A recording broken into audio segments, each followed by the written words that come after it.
It was on this frozen desert island, in the most dangerous period of the Cold War, that the ultimate explosion took place. Novaya Zemlya in the Arctic Barents Sea is where the Russians demonstrated their nuclear might, testing bombs of ever-increasing power.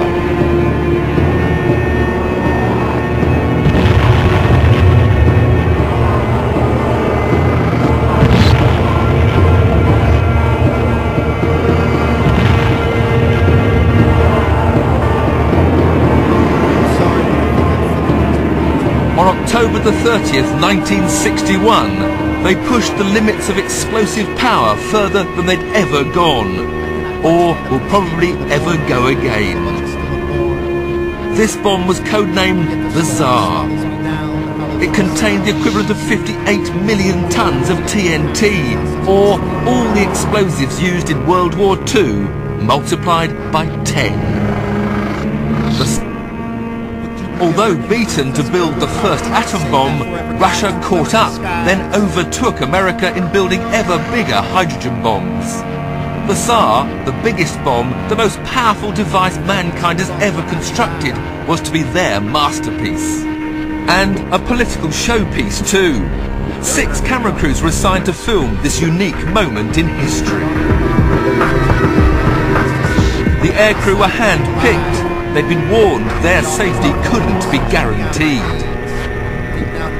They could avoid being blinded by the light, but being knocked out of the sky was quite possible.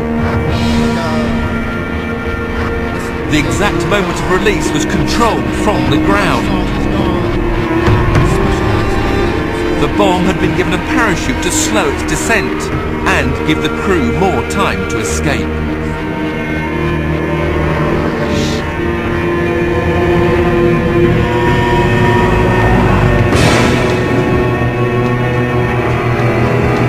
They did escape, but only just.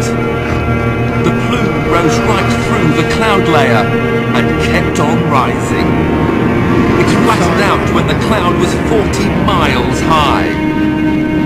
The blast wave was still large enough to be measured on its 3rd passage round the world. Because the bomb was detonated 2 miles above the ground, there was very little radioactive fallout. But the earth directly below the burst was seared by the intense heat. Rock had been turned to ash.